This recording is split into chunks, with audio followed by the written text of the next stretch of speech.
at any point somebody could drop the world-ending weapon, or so we thought at the time. And so suddenly war has to change again because the geopolitical aims aren't completely annihilating the world. It's just to get strategic advantage over the adversary. In this case, it would be, the Soviet Union and the United States. So we go to proxy wars. We go to proxy wars and asymmetric conflict. So that can take us from basically the end of the Cold War all the way up to the global war on terror. And the global war on terror changes things massively because suddenly we have a unipolar world. Essentially, Soviet Union has fallen and the United States is able to project power all around the world. But we haven't been able to project power all around the world without making quite a few enemies. Right. And also training a lot of those enemies at the same time. So suddenly the global war on terror turns into really precise asymmetric combat with semi-state and non-state actors. So Al-Qaeda, the Taliban, and the Islamic State. Name your insurgent group, your favorite insurgent group, name them. Pick your flavor. Right, exactly. But now we have something different happening. And that's fifth generation warfare. We still have the same constraints of third generation warfare. We can't go directly into combat with each other with these world ending weapons. And in fact, there's so much economic entanglement in the world that it's very difficult to actually disrupt another nation so significantly because you're disrupting your own market. So that leads us to this new type, this new iteration of warfare, which is the cognitive domain. Essentially, it's a war of media, a war of ideas, and a war of attempting to divide populations against populations. Yeah. And to use the cognitive domain, essentially like the gray zone warfare in people's gray matter. Yeah. And to occupy the space between people's ears in order to achieve some sort of strategic gain. So a lot of what I'm looking at is, how does the United States work to shield itself from any attacks in the information space? Yeah. Because one of the biggest assets we have as a country is our freedom of speech.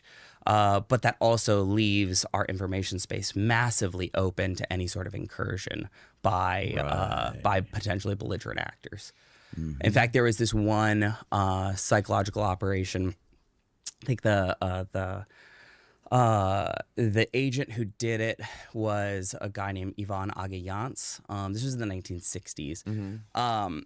And, he essentially had created this fake treasure trove of Nazi documents. They were all fake Nazi documents, and he dumped them into a lake in Czechoslovakia at the time, and then he hired a real news team to unearth them and say and so the goal was basically to sort of acknowledge some sort of complicity with the newly Western government. And say, hey, these guys were working with the Nazis. Granted, all of these documents were fake. Sometimes this is called Operation Neptune, sometimes called the fake in the lake. What year was this again? Oh, it was in the 60s, I want to say. Wow. If you want to read about it, definitely recommend Active Measures by Thomas Rid. Fantastic book. Okay. But he has this one, the Agayans has this one, like, absolute banger line in it where he says something like, it's great that they have freedom of the press. If they didn't, we'd have to invent it for them. And so it talks about this permeability of the information space where it's like, on the one hand, you're able to call out really terrible ideas and you're able to surface really good ideas in free dialogue. But on the other hand, it leaves the borders open for anybody to make an injection of information into that space. Yeah, this is almost exactly what that Russian dude Yuri Bezmenov was talking about. That's in, like, exactly 50s, right. Yeah. Mm-hmm. Which it seems like that is like precisely where we're at today. Which That's is right. Exactly what he was talking about. Well, and the Bezmenov speech is fantastic too, because one of the things that he talks about is the generational aim of these kind of active measures. Russia specifically tends to have a lot more time to do these things. They don't have administration switches nearly as regularly as we do. So they can Dictatorships can make decisions way faster. That's right. And they can also make more long-term decisions. I was reading a report, and I'm like having trouble getting it out of my mind because now it's the only way that I can sort of think about the Ukrainian conflict, or really anything that's happening within the Russian Federation sphere of influence. And they were essentially saying that the psychological operation of Russia is really the locus or the center of the conflict, that kinetic conflicts are just ways of influencing the psychological operation. And so I know it sounds a little perplexing, but I think the information that they give, or the evidence that they give, is, their incursion into Syria at a certain point was everybody was saying, well, it's because they want a warm water port. Great. But what also came from that was a massive amount of refugee outflows from Syria that went into Europe. And this is, you can draw a direct line from that into this new wave of hypernationalism that is sort of drawing fractures in the European Union, because they're saying, well, if we're a European Union, then why are some countries bearing the brunt of taking care of these refugee outflows, and why are other ones able to not have that same burden? Right. And so, in one respect, Russia benefits from the rise of autocrats in the European Union, and a fractious European Union too. And so we've seen a bit of that already. And so you might wonder, okay, well, what about the war in Ukraine? You have a slow encroachment into the war in Ukraine. 2014, is it? You really start seeing these gray zone operations where the little green men come into Crimea, and it's a sort of like a situationship of war zone. Like, are we at war? Or are we not at war? Right. And it's testing the waters to see what will the result actually be. What actions is NATO going to take? And we're already seeing an enormous cultural divide, especially in the United States and amongst allies, about what do we do about this kinetic conflict. I haven't lived in the United States for a long time, but I've been back for 6 months, and maybe it's because I'm at a think tank where these things happen, or we have these conversations a lot. Mm-hmm. But I'm quite surprised to see how much division there is over funding or not funding the war in Ukraine. Right. And there's certainly a lot of gasoline being thrown on that fire, not only internally but from abroad. So how? What do you mean abroad? Who specifically abroad would be throwing gas on the fire? That's making more division in the U.S. over that war. Yeah. So one of the operations that we've seen is Operation Doppelganger, which was covered pretty well. And there's, honestly, especially after looking at these things for a while, you get to know how clever they are, and how low the cost for sowing a good deal of discord is. So what Operation Doppelganger did was, it basically launched websites that looked like, almost looked exactly like common news websites in the West. But of course, they had more anti-Ukraine, pro-Kremlin stances in them, and so these were just sort of littered across the internet. And people would point to these potentially reputable news sources and say, "See, they're supporting the Kremlin instead of supporting Ukraine." And we know that was coming from the Russian Federation. Obviously, you also have, weaponization of the alternative media too, where they're saying, okay, well, we're gonna pay X, Y, and Z influencer to sort of go on to our talking points. Oh yeah, do you see Tim Pool? What happened with Tim Pool? Right. Yeah. Although I guess he didn't know where the money was coming from, but they got I think it was a few $1 million from Russia. Yeah, and look, the Russians are really good at making sure people don't know where the money is coming from. Right. Yeah. And what was I don't remember the story there, but I don't think did they were they told to talk about specific things? That I don't know, and I can't remember. And I See if you can find the story about Tim Pool being funded by Russia. I think it was Tenant Media. Tenant Media, Yeah. that's what it was. Okay, here we go. Tim Pool, right-wing influencer, has been implicated in a Russian influence operation. According to the federal indictment, 2 employees at RT funneled nearly $10 million into his into a Tennessee-based company called Tenant Media to create content favorable to Russia. Tim Pool was one of the content creators associated with Tenant Media, receiving a payment of $100,000. Wow. That's what it was. Yeah, he got paid. He had to create a new YouTube channel for this. Right. And the videos were not getting, some of them were getting like, 5,000, 8,000 views. Yeah. And he was getting paid $100,000 for 8,000 views on a video. I'm not a YouTube creator, so I'm assuming that's a pretty good God, payday. that's a really good payday. Yeah. He claimed, so Tim claimed that he was a victim of the scheme and he said Putin is a scumbag. So yeah, it's there you go. Case closed. He said Right. Putin is a scumbag. Nice. They got Case him. closed, baby. Really, I bet the Russian active measures agents are really wringing their hands over that statement. And it says here, Pool has made statements on social media supporting Ukraine, which some view as an attempt to counter the claims. Sure. Interesting. Yeah, and this is a version, like, this is kind of a it's deeply within the Russian playbook, and some of the research that I'm doing too is trying to look at, like, what's the character of a Russian psychological operation versus a Chinese psychological operation versus an Iranian one.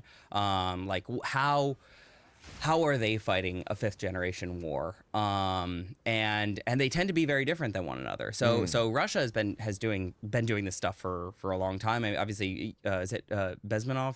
Was he Yuri Bezmenov. Yeah, I mean, everybody go watch that speech. It's You can find it, Steve. It's probably you can probably find like a 1-minute clip of it. It's like a longer interview, but they have it clipped somewhere on YouTube. There's Yeah. just like Chill Hop playing in the background. It's just right. really, really vibey Bezmenov. Have you ever been to Russia? No, I haven't. After this interview, I don't think I'll be welcome. That'll be 2 countries I'm banned from. Turkey's the first one. Turkey is the first one. I actually ended up, I got detained flying through Turkey recently. Did you know we ingest a credit card's worth of plastic every week? It's the tiny particles in our food, water, and air. They don't just pass through. They build up in our organs, disrupt hormones, are linked to fertility issues, neurological disorders, and heart disease. In early 2024, human brain samples contained 0.5% plastic by weight, with higher levels tied to Alzheimer's and neurodegenerative disease. Microplastics have also been found in semen and placenta samples, correlating with lower sperm quality, fetal exposure, and declining fertility. BPA and phthalates mimic or disrupt hormones like estrogen and testosterone, leading to reduced sperm counts, irregular cycles, and developmental issues in children. With microplastics in literally everything from our bottled water to our food to the dust in our houses, avoiding it is impossible. But luckily, you can support your body's ability to fight back. Moringa activates the NRF2 pathway, your body's detox switch, helping flush out microplastic-associated toxins like BPA, BPS, and phthalates. This pathway boosts detox enzymes, making harmful chemicals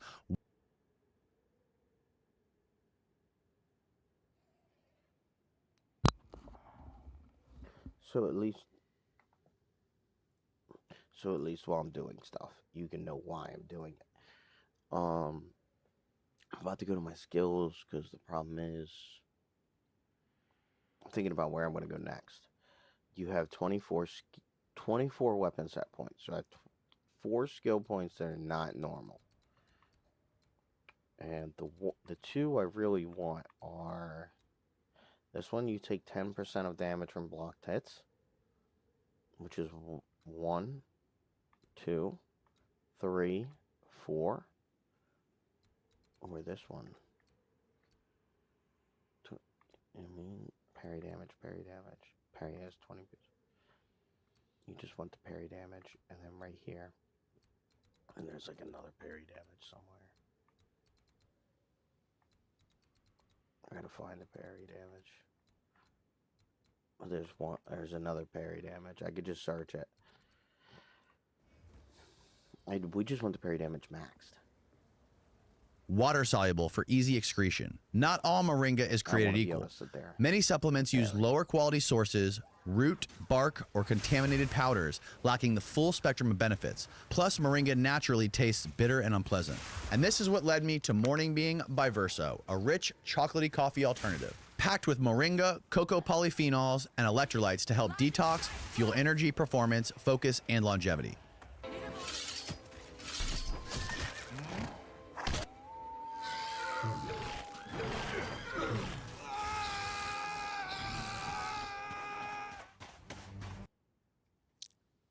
I don't know how they masked the bitter taste of moringa, but it actually tastes amazing. Plus, Verso only uses pure moringa leaf, the most nutrient-dense part of the plant, and conducts third-party testing on every batch to ensure potency, purity, and safety. You can't avoid microplastics, but you can support your body's detox process.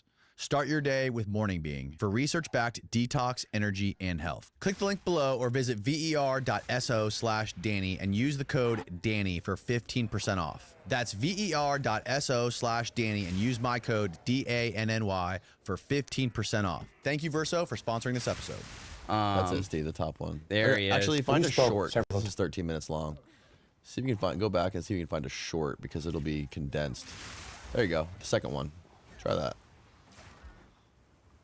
Boom. Ideological subversion is the slow process which we call either ideological subversion or active measures or psychological warfare. What it basically means is to change the perception of reality of every American to such an extent that despite of the abundance of information, no one is able to come to sensible conclusions in the interests of defending themselves, their families, their community, and their country. It's a great brainwashing process which goes very slow. It takes from 15 to 20 years to demoralize a nation. This is the minimum number of years which requires to educate one generation of students exposed to the ideology of the enemy. In other words, Marxism-Leninism ideology is being pumped into the soft heads of at least 3 generations of American students without being challenged or counterbalanced by the basic values of Americanism. The demoralization process in the United States is basically completed already. Most of it is done by Americans to Americans, thanks to lack of moral standards. Ideological subversion. is Crazy. the slow The loaded language there of lack of moral standards. Like, ouch, man. Rude. But yeah, I mean, you know, that is I It's think a like- good primer on the purpose of fifth generation warfare and Russian psychological. It seems like you don't really have to do much. It seems like you kind of like let the people fight themselves and light little fires where you need to light them. Yeah, I think that's. I mean, it's sort of demonstrated in how well Russia understands the American character. Really, you know, I think about how there are quite a few skeletons in the American closet, and they're really good at like playing the xylophone on those ribs, right? Yeah. One good example, is sort of famous example. I want to say it had a really cool operation code name. It was called like Infection or something. But anyway, this was one of the more famous ones, and it was during the AIDS crisis. There was they wanted to sow this story into the American media that AIDS was being generated as a biological weapon to affect you know, marginalized populations in the United States. So what they did was they sort of smuggled a story into a paper, and I want to say it was India. And then that hit the international news wires because it was a story in India. It was really hard to fact check. And also, it's a fairly sensationalist story. So it sounds really like it sounds plausible. It sounds exciting. And both of these things are big red flags when you want to like identify what is and isn't, you know, a psychological operation. And then suddenly it ends up in the American news cycle. I think, I mean, one of the big news broadcasters broadcast on it. I want to say Tom Brokaw, but that's like literally the only name that I can think of right now. Anyway, people ran with it, and it's a process of idea laundering. So you put an idea somewhere within some sphere of influence that has a direct line into the target community, and then from there you have a certain amount of you know, well-known sources of information that seemingly vet that information, then suddenly it becomes almost indistinguishable from the truth. Yeah. But it has a distinct effect on the American population. One of my favorite versions of this was, so they had the I think this was Yevgeny Prigozhin's. He was the guy who. Prigozhin, that was the dude that was working for Putin. Yeah, Putin's chef. He blew him up. He blew him out of the sky eventually. He had a catastrophic airplane failure. Yep. Crazy. What Surface bad? to air missile. What? Yeah. They shouldn't have been flying that missile there. What bad luck. So he also had, I think it was called the Internet Research Organization. And the Internet Research Organization was the Russian troll farm, right? And I mean, it just sounded like you read reports from the people who were working in these troll farms, and the conditions sound brutal. Like, you've got to write something like 700 posts a day, either supporting or denying or just fighting with people online under the guise of, an American from Texas or whatever. And at a certain point, they were like, well, can we make things happen in the real world from online? And so they did this one operation that I just think is hilarious and brilliant, which was, it was called Free Hot Dogs. And they created an event on Facebook in Central Park in New York City that was just like free hot dogs. We're going to have free hot dogs in Central Park. There were no free hot dogs, spoiler alert. But what they did was they had a Russian active measures agent go and just like see who showed up. A lot of people showed up for free hot dogs. And so what they found out was they could now make people take real life action through online events. Now, this changed into full-on demonstrations. So there were these two groups that they were trying to get to fight each other. And one was called like the Heart of Texas, and then the other one was called like I want to say like USA Muslims, some sort of Islamic thing about Muslims in the United States. And they started essentially like counter protests against both of these groups, but both groups were operated by Russian troll farms. And of course, one group had 250,000 people in it. The other group had 250,000 people in it. So suddenly you have real live division and an actual protest and counter protest that was being ginned up from St. Petersburg by a bunch of people posting.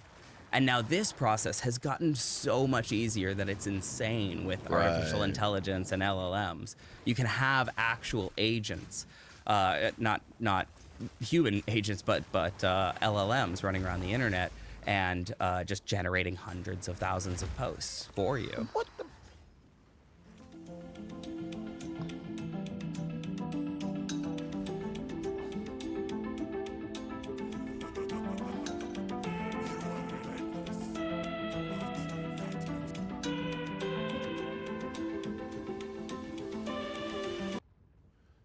That's wild. There's a fascinating paper about this, and it was about a Chinese researcher who sort of predicted this. I can't remember.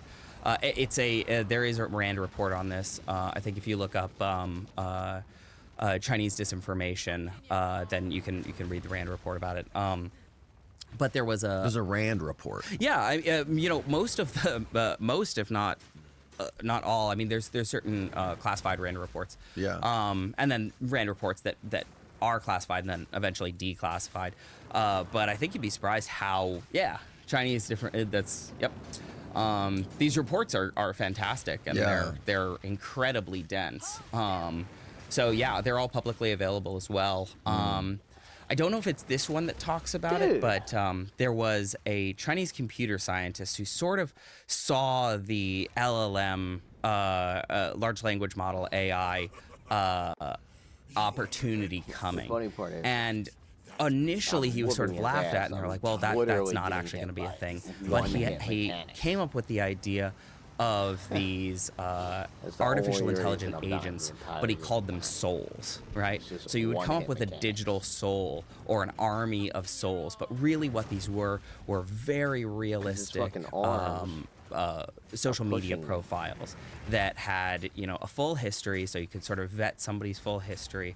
All of these artificially intelligent See, how would he even generated do that? imagery, Swipe Online accounts. 70%. online accounts, and then I'm you on the would start corner. having those accounts run around the internet and posting various things. And LLMs were doing all this. Well, so that's what he predicted, and I think that this is See, that's something what that I we'll don't probably understand. start seeing a Obviously, I lot didn't more roll. of. Yeah. Because it's so easy. pressed You know, the a roll lot up. of the The opposite way. a lot and of it rolled the towards him, which killed me. barrier to entry that not my previous fault. generations of psychological warfare Oh, fighting this had bullshit was keeps legitimacy, lagging. right? And when it keeps lagging, it keeps fucking. Going back to that registering my Operation movements Neptune, the correctly. fake in the lake. You think about how it much they had registers my to do roll in after I'm order pressing to forward, quote after unquote I press the uncover other these way. Nazi documents, Of right? course, it's gonna You had roll to have backwards forgers because work it's for months registering slow. creating realistic fake Nazi documents. Right. They even Slow went so my far as to inputs take the because of steamer lag. trunk and artificially age it so that not only would the steamer trunk be able to hold these fake documents, but it could be identified his arms are realistically pushing me as something into that that was at that time period, not as a fake. And then you have all of these fake documents discovered by fake divers. In fact, Agi Jans was one of the divers, as far as I know. And then you have a real media team that shows up there.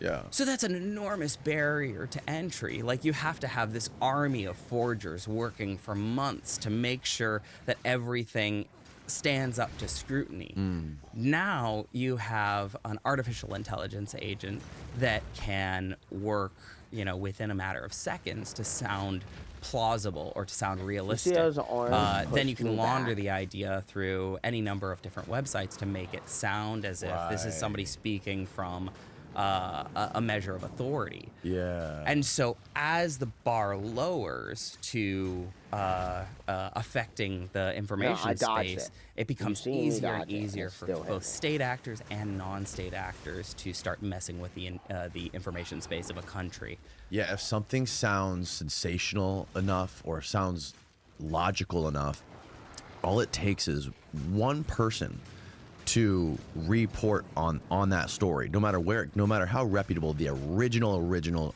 foundational source is.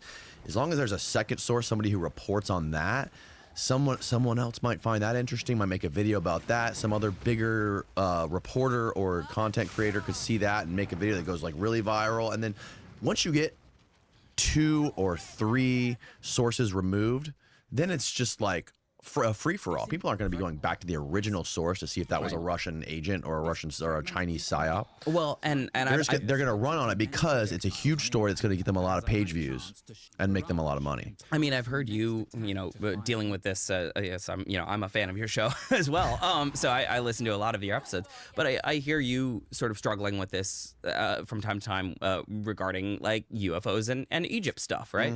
You know, you have so many different conflicting reports, and then there's so much information in the space. And the original sources are obfuscated from you and from anybody. You know, I want to know where the UFOs are too. Yeah. This is something that you know, some buddies of mine talk about at Rand. You guys talk about UFOs at Rand? Totally, yeah. We're like, you know, I took a I took a course on space stuff, and anytime like a new professor come in, we like, they know, they got it, they gotta know.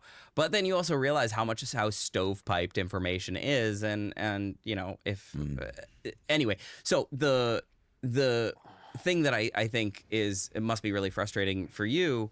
And it's certainly frustrating for me when it's like, okay, I don't know how to vet any of this information because the information comes from a place of secrecy already. So anybody that's going to claim some authority, whoever seems the most convincing from that space of authority.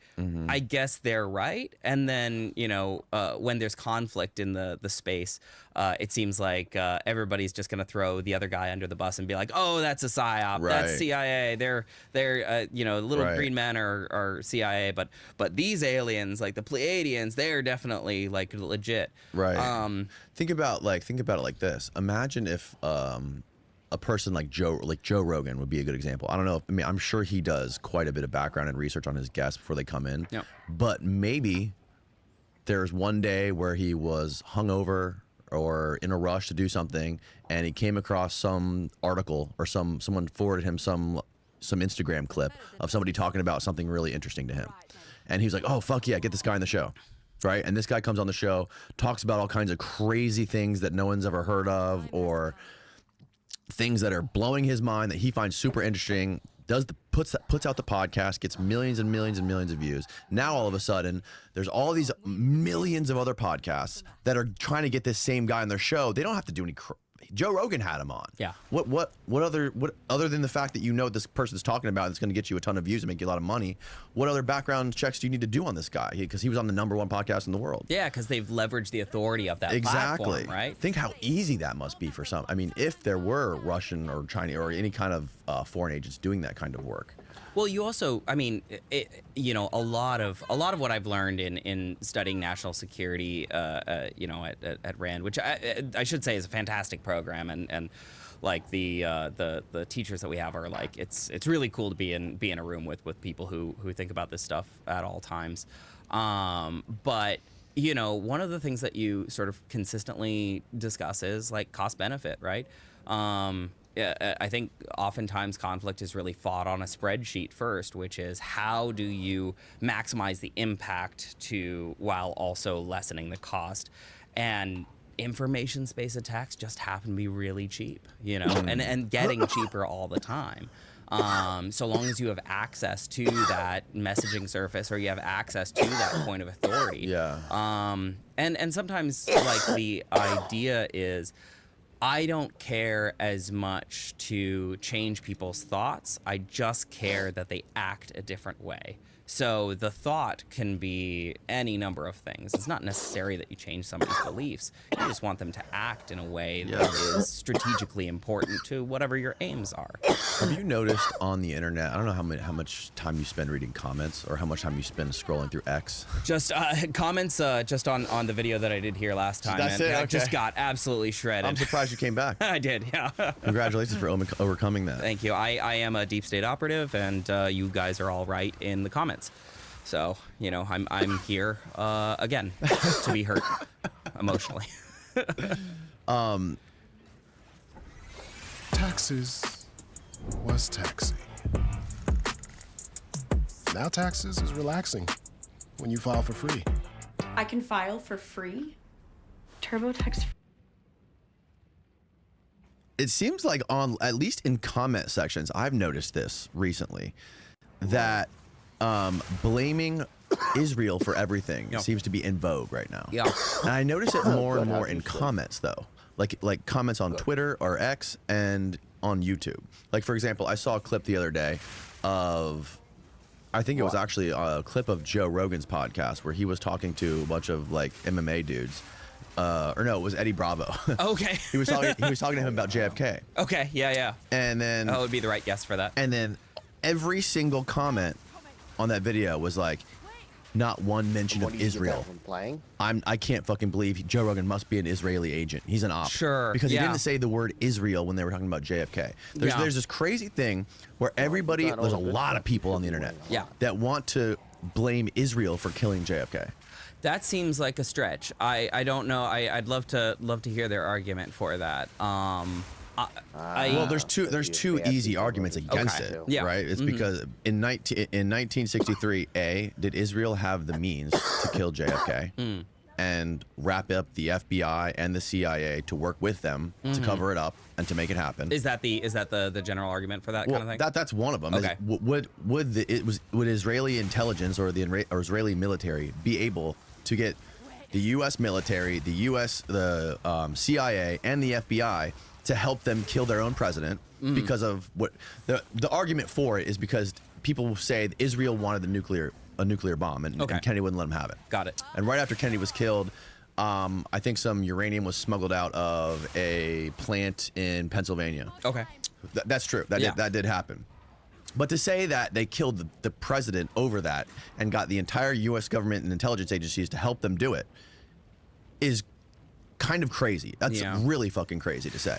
And then to even think that they would consider going that far just to get some nuclear material is also insane. And on the other hand, you also have the entire U.S. military and Joint Chiefs of Staff that wanted to commit a full-on thermonuclear war across the whole entire world. They wanted to nuke China and Russia because that was the one point in history where we had the most nuclear weapons, right. and Russia had very, very little at that point. They didn't start ramping up their nuclear arsenal until like it was like a year after Kennedy was killed. Right. So it was a point that we had the most, they had the least. And we wanted to fucking full-on nuke everyone because we knew that they would, if they nuked us back, we would only lose, maybe 100 million people. Right. And waiting 5 years, it would be catastrophic. Yeah. So that's the most plausible reason why Kennedy got killed, because the Joint Chiefs of Staff wanted full-on war. He didn't want war. He was pulling everybody out of Vietnam. It was the whole Bay of Pigs thing, all that stuff combined.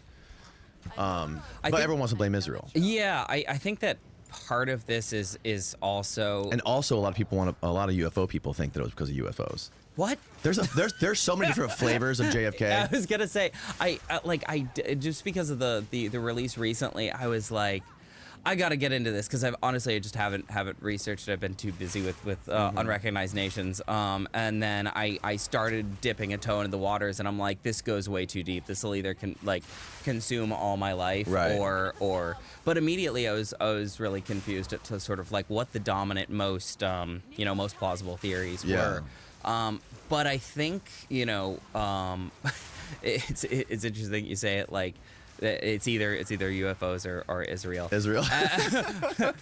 Clearly, the usual suspects. Right. But I think that this also sort of speaks to in scholarship and in academia, there's this idea of somebody somebody on a dark street looking for their keys under the only place that there's a street light on. It's like, well, the keys have to be here because it's the only place I can see. Israel and UFOs are top of mind for a community that's interested in JFK and the truth thereof. So it seems like stitching together this grand plan is more plausible because those things are the things that they're already interested in. They already have a sort of working model for how the world works as leveraged by somewhere in between UFOs, Israel, and probably like the pyramids. Yeah, maybe. I'd imagine. Yeah, there's a recent thing that came out about the pyramids. I know. Which seems like bullshit. Did you? I sent that thing to an Egyptology friend of mine, and he basically told me to not bother him ever again with anything like that. Yeah. He was like. Yeah, a lot of people think it's bullshit. Yeah. I haven't looked at the whole report, but. Well, and this is one of those there are certain areas in which psychological operations thrive. My girlfriend has a joke right now that anytime I say psychological operations or psyop, she has to take a shot. And she's not dead yet. But she would be if that was true. She's 2 weeks into rehab. That's right. Yeah, she's getting better. But anyway, this is kind of the space that these things thrive. So, one of the original people at Rand was a guy named Kenneth Arrow, and he created this rational actor model, right? And the rational actor model, or the rational actor theory, is basically that people are going to maximize their own benefit in any given situation. Yes. And nation states will do something similar. Right. So I was doing some research into that, and I was like, well, what are the things, where does the theory really fall apart of the rational actor model, right?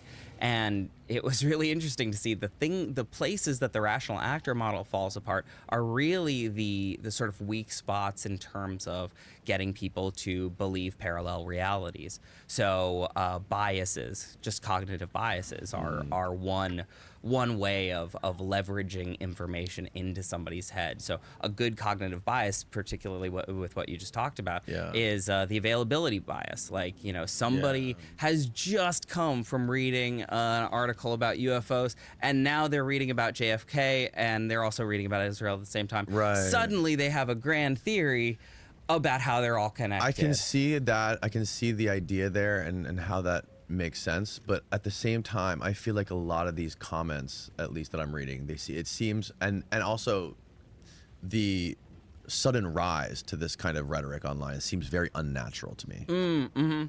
Almost like it's some sort of bot farm or something. I mean, that technology is totally available. I think that, this is one of the things that I've been talking with one of the sort of key researchers on this kind of stuff. His name is actually Rand. So Rand Wantsman, everybody should go follow him on LinkedIn because he has this fantastic LinkedIn. Like weirdly on LinkedIn, he really rocks. To LinkedIn. everybody here that has a LinkedIn account. Well, he has this incredible. So he posts a slide. Do you have a LinkedIn account? I do, yeah, and, Really? Currently open to networking. So Do you post on there? No, Okay. not usually. But Rand posts this a lecture series that he did years ago called Defense Against the Dark Arts of Psychological Manipulation. And so it's basically like a slide a day that talks about how psychological manipulation happens. And one of the things that he talks about is a cognitive DDoS attack. So, what's DDoS mean again? Denial of service. It's basically like a hacking attack where you have a bot farm or just a lot of people sort of like query a website over and over again until the website shuts down. So what this looks like on the cognitive level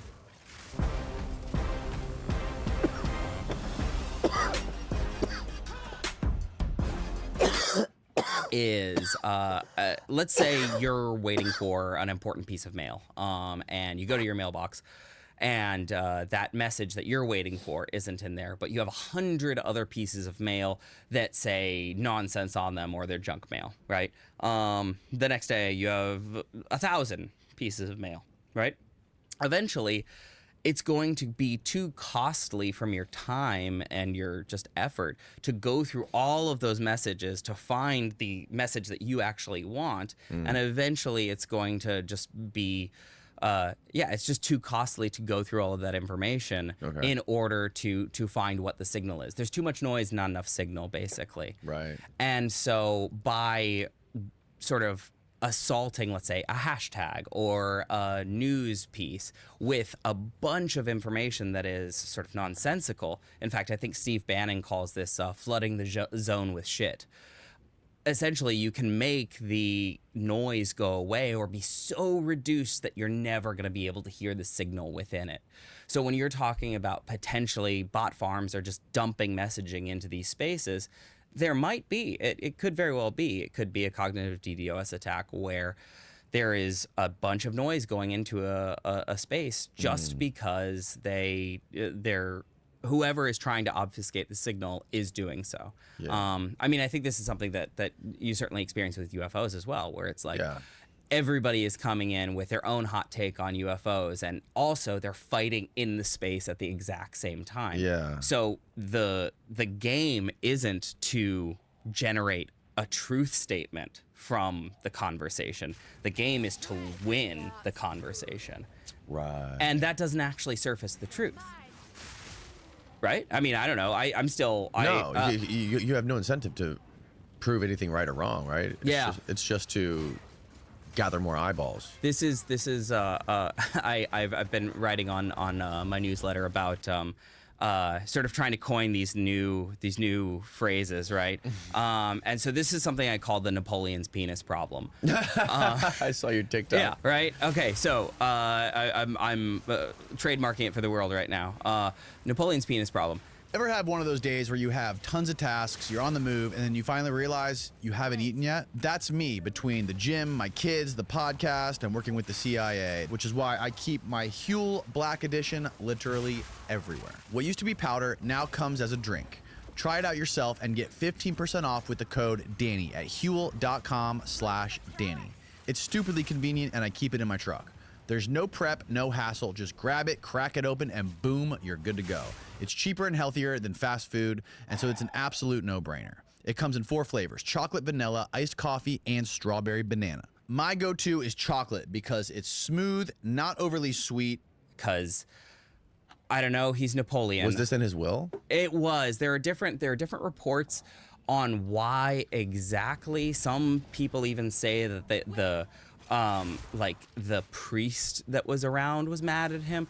The weird part is that none of those reasons are important. The weird part is that we know his penis got cut off and embalmed at one point. Really? That's Yes, a fact. that is a fact. Are there other images of this? Do we know? Is there hard evidence? Can you find something about I've spent his so penis? much time looking for an Really? image of Napoleon's penis that it's I just bet there's a lot of insane. fakes. Yes, exactly. So we know that it went up for auction in several places. And I think the last place that we have it coming up for auction is like in the 1920s at some big New York auction house. One person, the most plausible case of somebody owning it was actually a guy who was a urologist, and I mean, you know, because classic. That's convenient. Yeah, right. Urologist from New Jersey who is just. Of course, he lived in fucking New Jersey. Right. Yeah. Shout out to Julian Dory.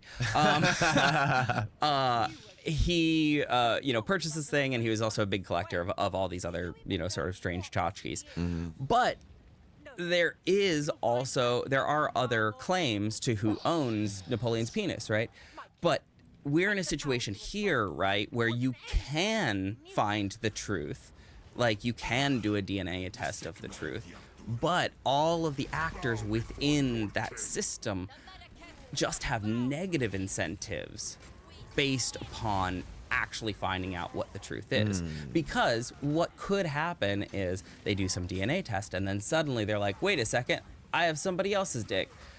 Now it's worthless. And now it's worthless, right? So there are certain circumstances in which it is a negative incentive to actually surface the truth.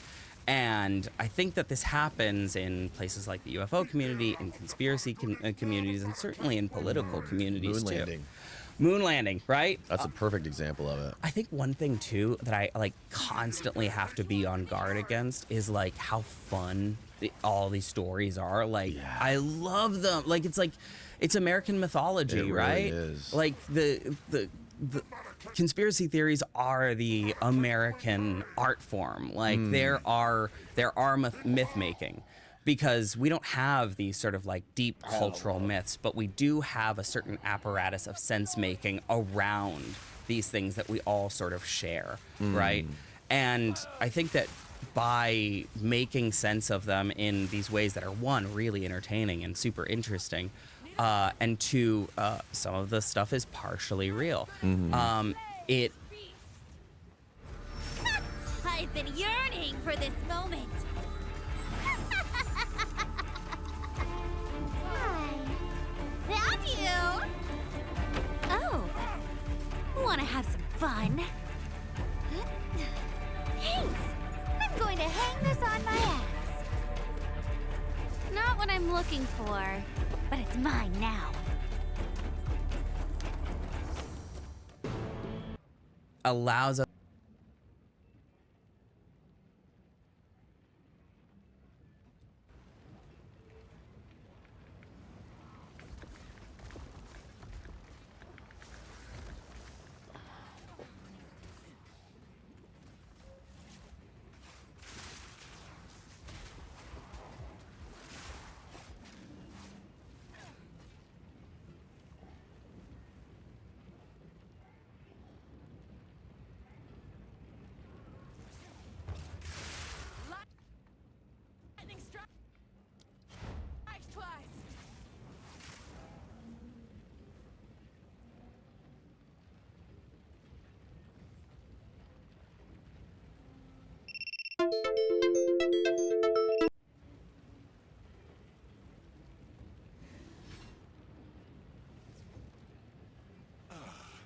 The Sigma of the Ardura.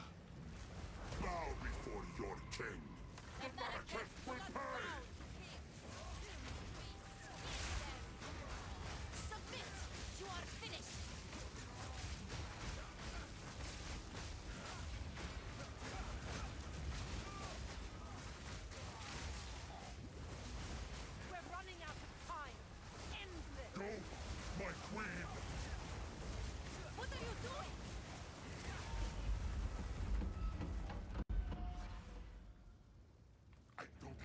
for this. Stand, bend to my will. Impede my enemies. The end of the Paradon is now.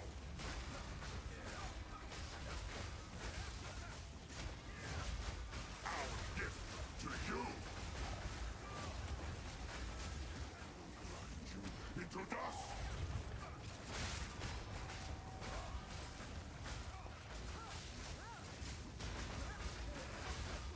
Endless hate. Die. Full Sekama. Asala! This is not over. Not yet. Shamanra! I return you to the embrace of death! It is done. The war return with me. God bless you.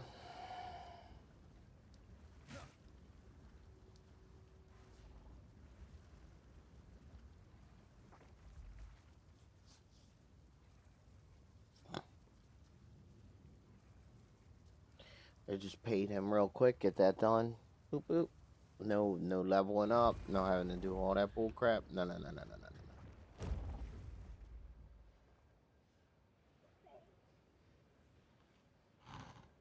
What's wrong?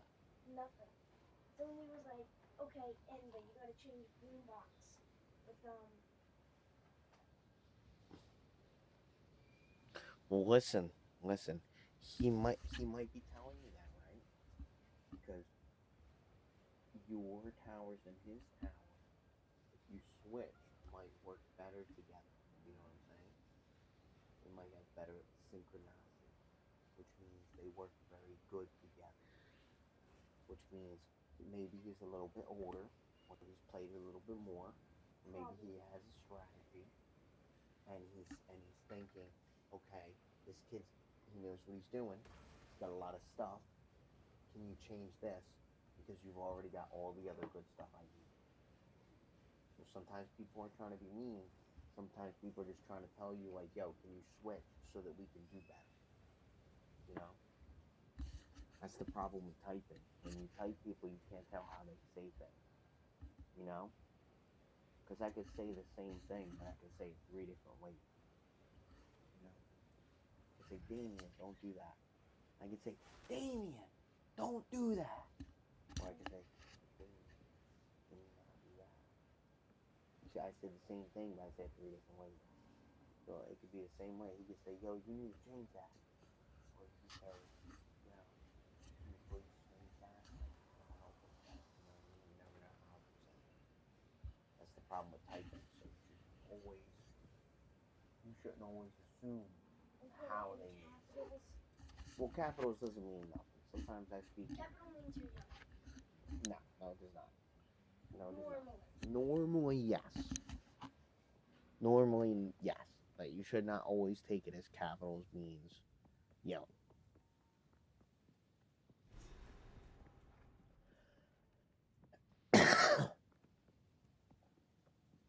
Because I type in caps all the time. And that's just because I forget to type my caps. I forget to hit my caps lock button after I hit it once. And I just don't care. And I tell people all the time when they're like, stop yelling. I'm like, oh, big letters are scary. Because it doesn't always mean I'm yelling. Big letters, scary. Yeah, that's about it. You hit that one on the nail. Yeah. People say that rush. Yes? Oh my goodness, Damien, you shouldn't be saying stuff like that. Oh my goodness. Yes, that's not nice, dude. That's very funny, but that's not nice. Folk won't take kindly to that. That's you know, that's you being around me a little too much.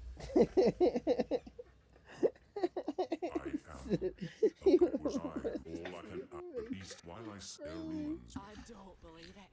An ancient I'm doing good. in the I'm doing good. flesh. How are you doing? Madeline Lopez 01. I'm gonna say that your name doesn't look like you're not a bot. Let me guess. Let me take a big guess, Madeline. Super big. You are a graphic designer, and you want to know if I need some help on my Twitch. Now, I'm not. It's just a guess. The time has come. Yes? Yes, until then. The beast has grown too powerful. Nah, that's crazy. That's crazy. I'm so sorry then. Most people are. So, it's like all these bots that come in. But I'm just getting through my Amazon, trying to get to maps. The bosses are a lot harder because they're one-shotting me. All the creeps like this, they're not really that bad.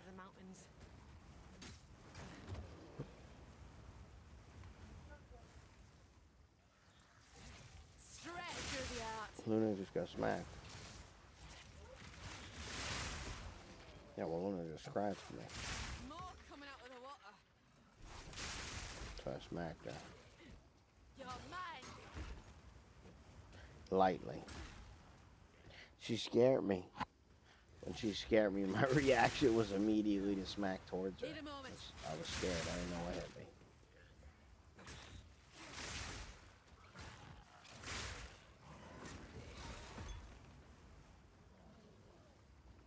She's just hungry.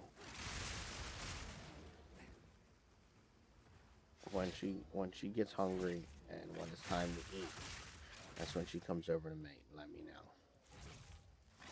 Like I'm gonna do something. But if I was the one to feed her, she would annoy me enough to make her feed her. Because that stuff annoys me.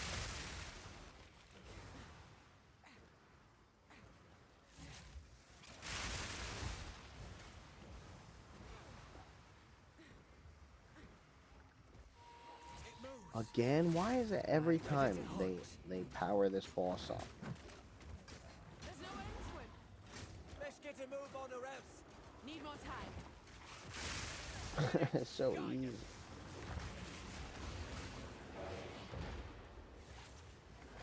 Gotta pick up the pace.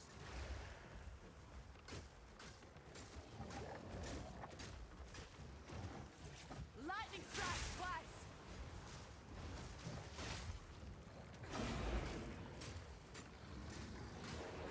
Gotta stay on it. Too slow. Gone. Need a moment.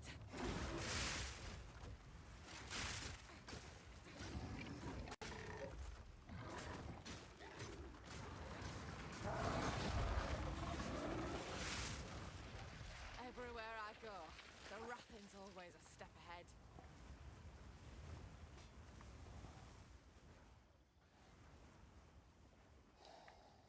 Well, that was actually dumb easy. That boss was probably the closest I've ever seen it.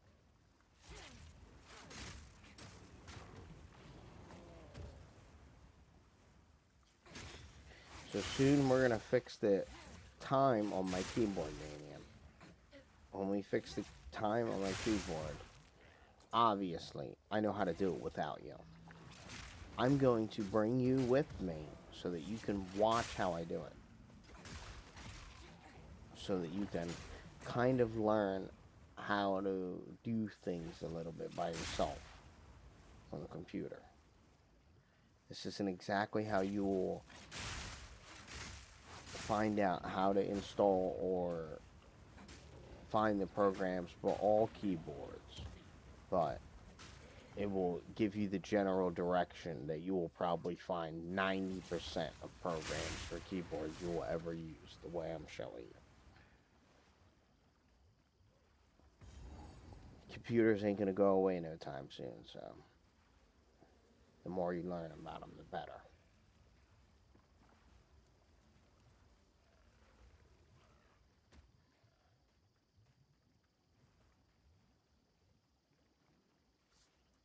Let me put my video back on. Are you hungry for some breakfast?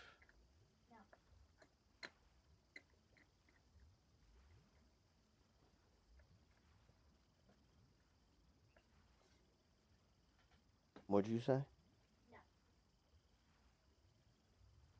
You know what? That's okay.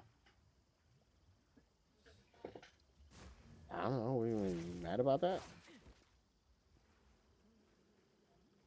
Am I supposed to be mad you're not hungry 15 minutes after you woke up? That'd be a little crazy if I got mad about that, wouldn't it? I would think so. I would say if my dad got mad about that, I'd be like, yo, like, are you okay? Do you need to talk about something, Dad? Like, that's not cool. No, I asked because I'm hungry, and I was about to walk out. And if you're not hungry right now, I'm not just going to walk out, because I'd rather make it at the same time. And I can wait, because I don't have to go to work till 8:30. A clean kill. So the latest I'm going to go out... Yeah, well, your spring break has... your spring break's cool and all, but your spring break has nothing to do with me having work today. Today I have work. Right. The other days I might not have work. When I go in today, I will find out the rest of my week. And then whatever days I don't have work, we're going to plan fun stuff to do.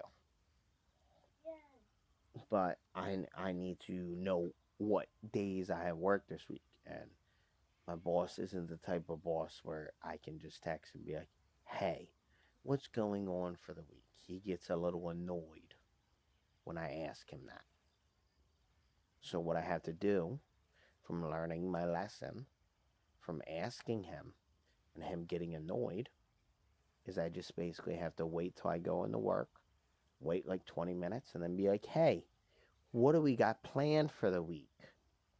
And then he'll say, okay, we have a job Thursday, we have a job Friday, we got a job, and then he'll tell me what's going on for the week.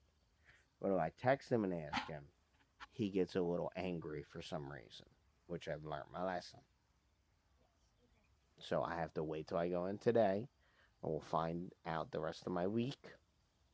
Then from the rest of my week, I can plan your week. I know you're doing something most likely on the day you're going to the dentist.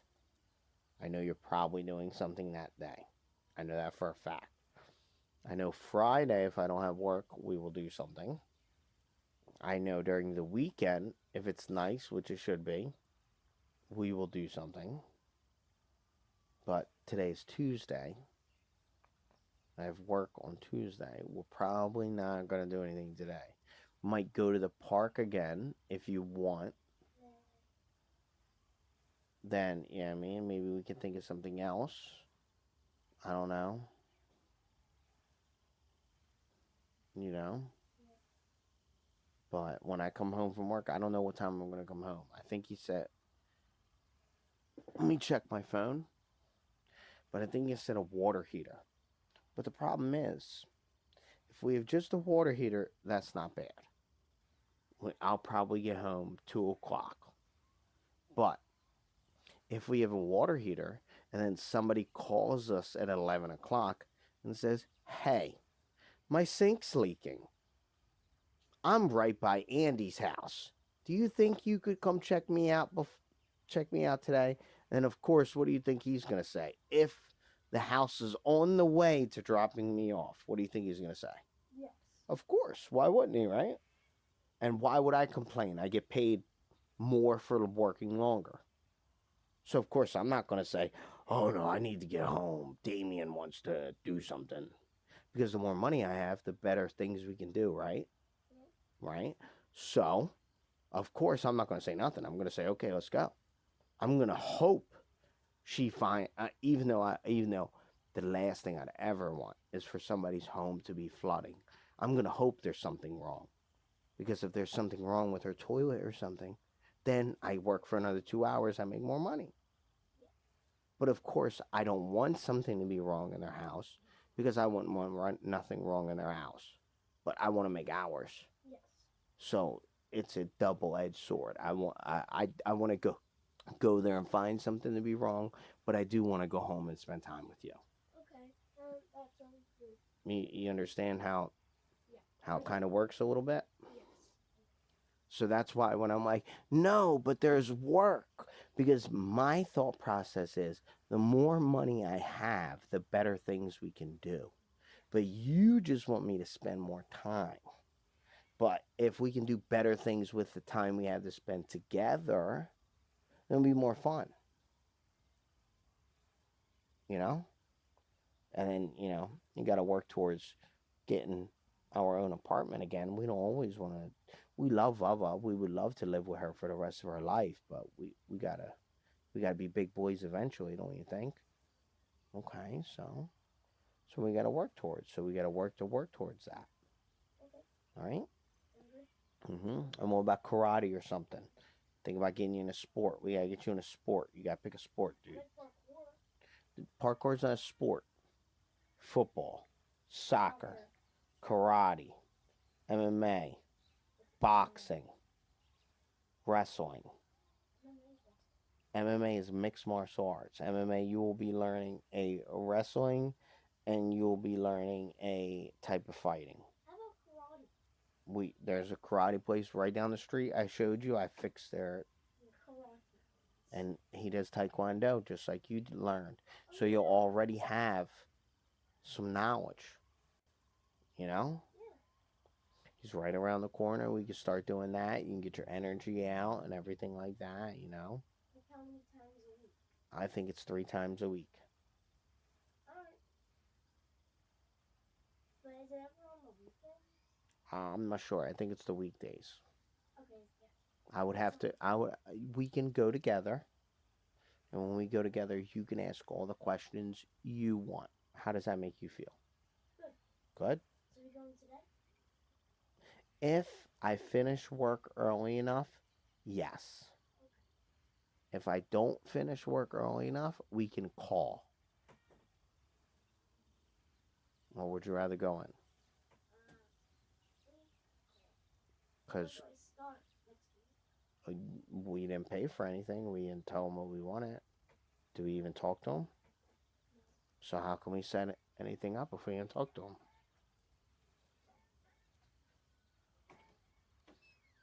We don't even know how much to pay. How much are we paying? What are we paying for? Are we paying for a week? Are we paying for a month? Or are you going 3 days a week? Are you going 2 days a week? Are you going 4 days a week? Are you going 5 days a week? Is it $70 a month? Is it $100 a month? Is it $200 a month? Is it $50? You know what I'm saying? We don't know nothing. So obviously you're not going to start. You have to call, figure out how much it is, how many times a week they go.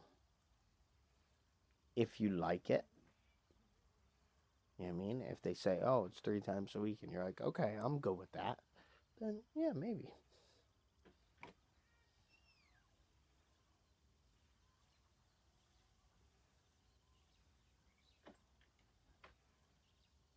Yeah, but that's all we know. All we know is that it's 3 days a week. I think.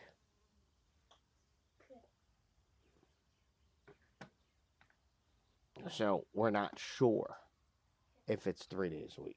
Us to feel as if we have a lot more control and agency in a world that is often really chaotic, and instead of being run by people who are, masterminds and crafting our own reality around us, really they're kind of incompetent. Yeah.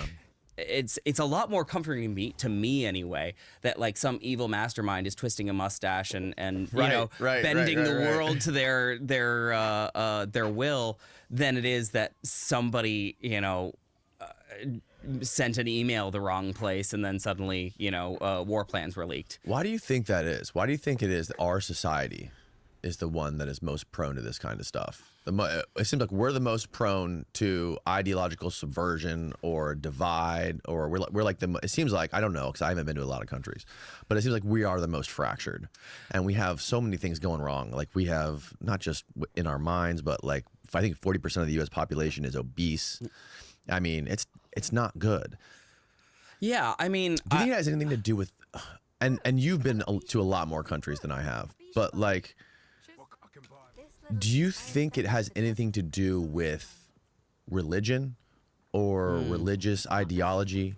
I think there's there is a portion of the American character that has a religiosity to it, and there's also a portion of the American character that is a very like individual. I'm going to find out for myself. I'm going to do it for myself. Like I've been in countries that are very communally based and countries that are very individualistic, and I think the far end of the spectrum is, and Americans tend to be much more individualistic, and sometimes that can mean that somebody has an individualistic view of reality. I don't necessarily think that the U.S. is more prone to this. I think that that our information space is just more open, and it's also more globally important. Like any English person can do a really good American accent because they grow up with American media, right? And it doesn't go the other way. There is like I think in my research of like, well, how do we conduct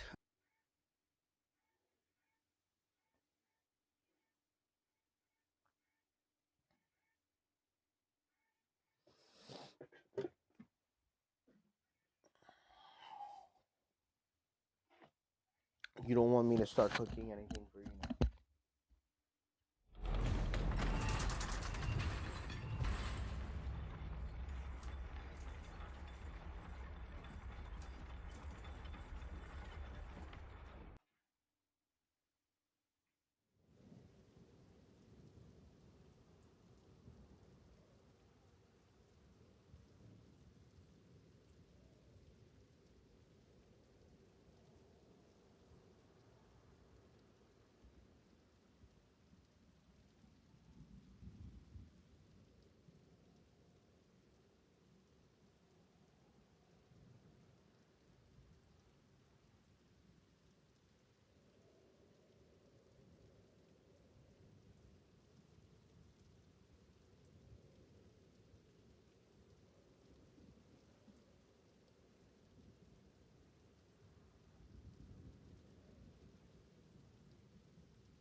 Honey, that's all what?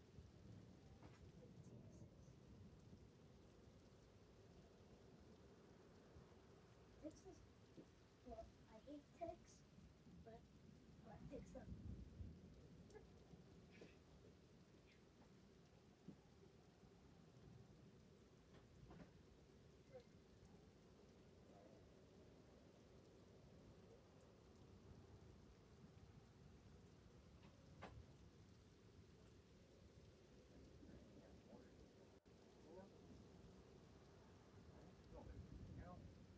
not really any kitties gonna bother you.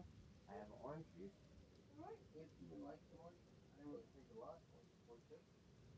But I didn't really have to eat. Like, Yeah, you're right. Don't look at it. but, you know what I mean? I hear no other cats are here. You went right this second. Nobody's gonna try to force you to eat right this second.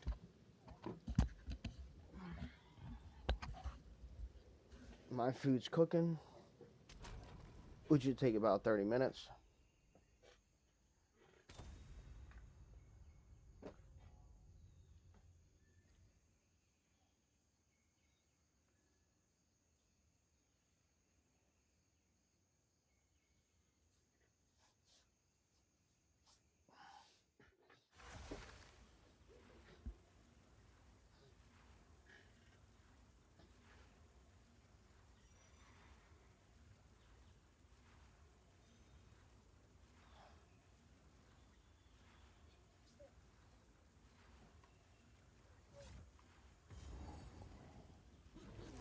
Die, beast!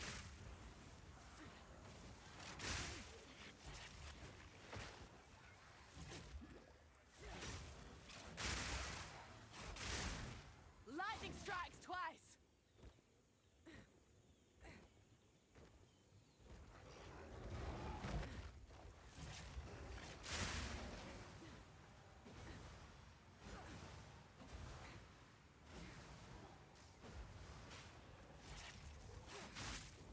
Need a moment.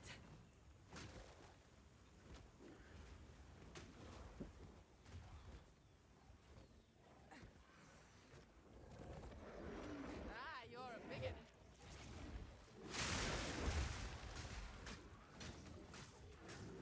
The very earth trembles.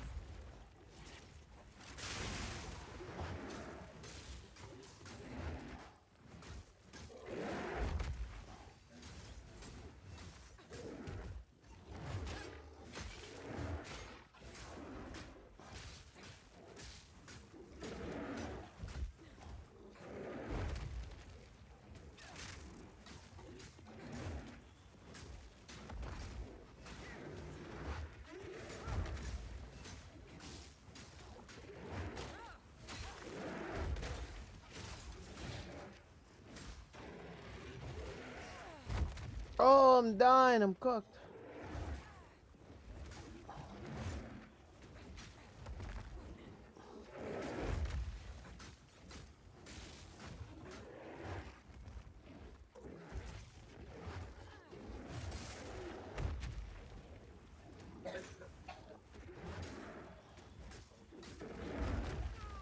Oh, really? Really? I fought the entire time, nothing hit me, and then all of a sudden at the end, that's gonna hit me. Full life, that's gonna hit me.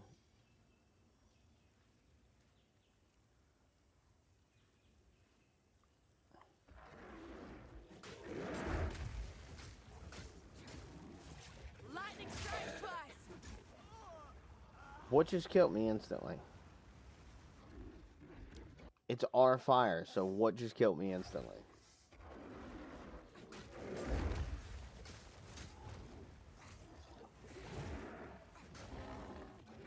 There it goes again.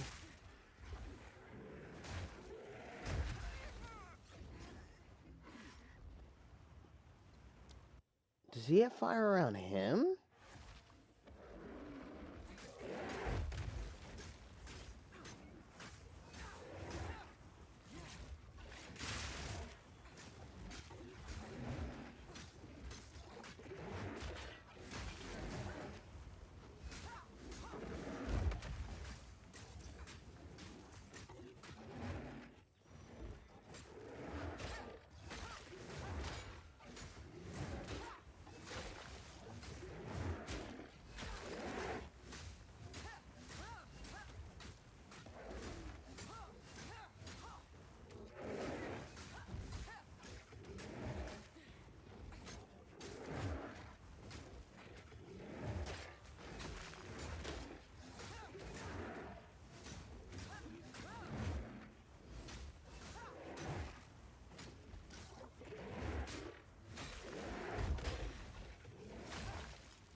What was that?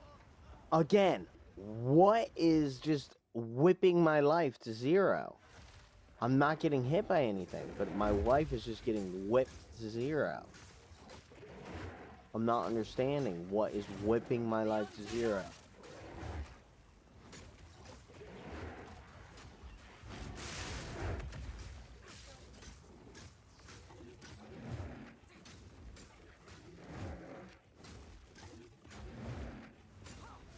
Freeze!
Sorry, big fella.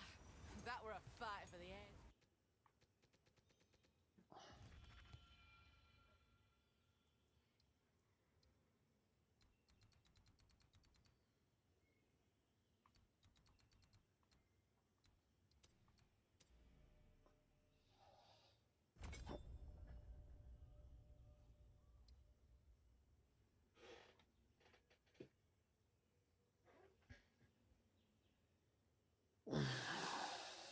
Edges.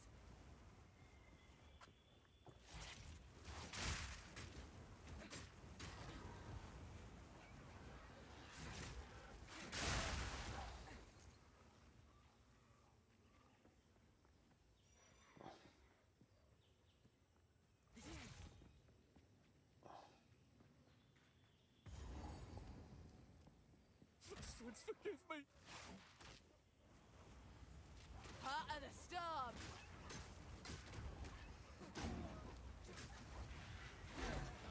Fuck.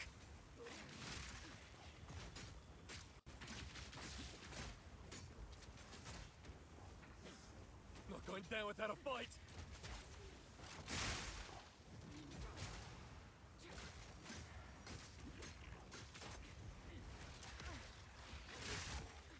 I've killed before, and I'll do it again.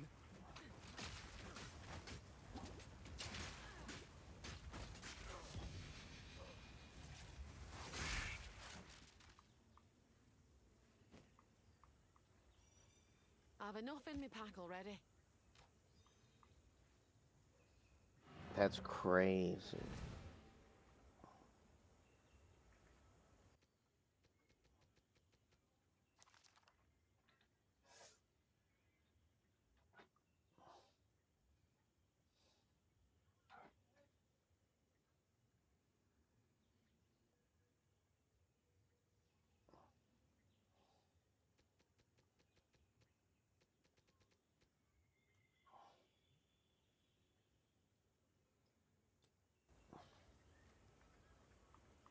I'm bent double as is.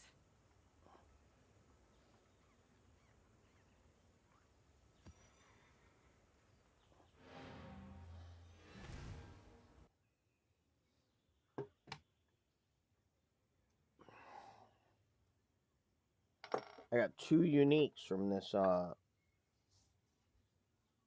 exile. Pretty good. And then this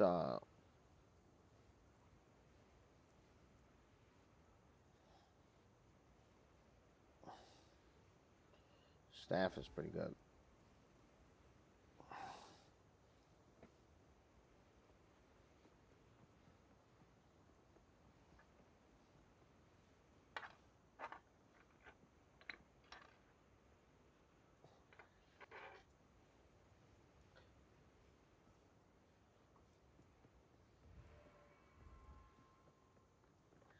meeting.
Sarcasm isn't always. Sarcasm could just be. You are correct.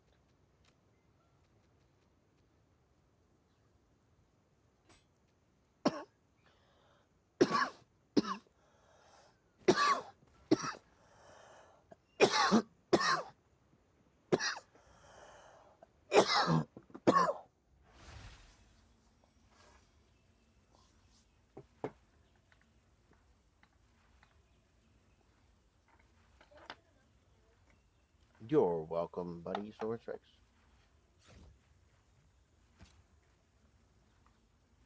My favorite buddy. Why wouldn't I give you a muffin?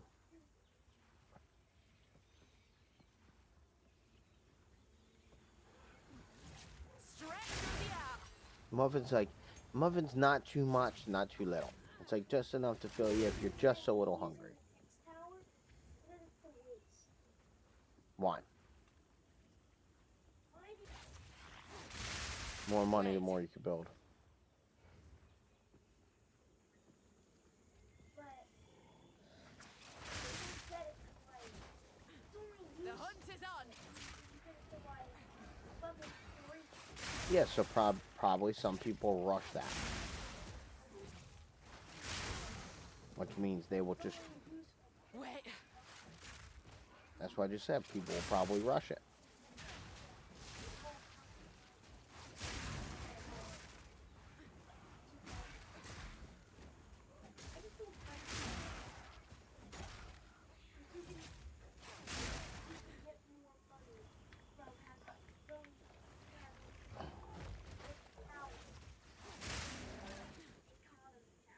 I need a moment to prepare.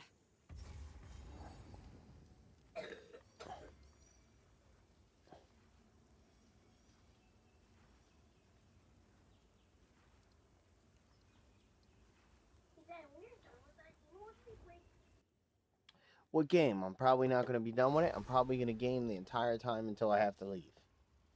So what game? You might as well sit over here so that you can play and I can kind of watch you as I play.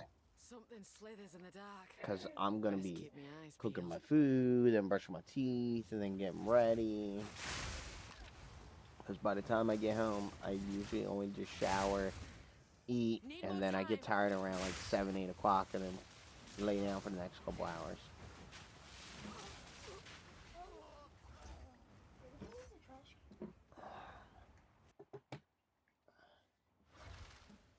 Damien, what are you doing, dude? Hey, that's what I'm talking about, dude. You're like, turn on the light first.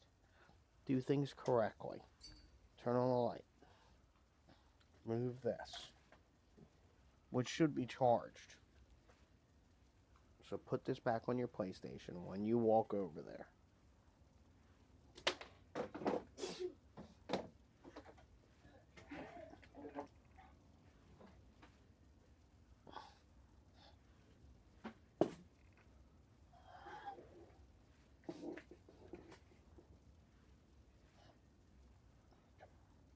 Call them Doom's Fire Pets. game I love. Okay. So, Wait 1 second. Wait 1 second. Let me make sure it's pointing at the correct spot. Okay. So my string froze a while ago. so the game's based off this other game called Doomspire Brick Battles. The cool thing is you're the blue team. Because in Doomspire Brick Battles, there's 4 towers. Yellow, green, red, and blue. We're blue. Okay. Easy mode is green. Terminate is yellow. And red is hard. Okay. It's actually really funny. You want to play a match of Dodo? So this is where you play games. The towers is where you get towers. Okay. Stuff. Being honest, I didn't even know these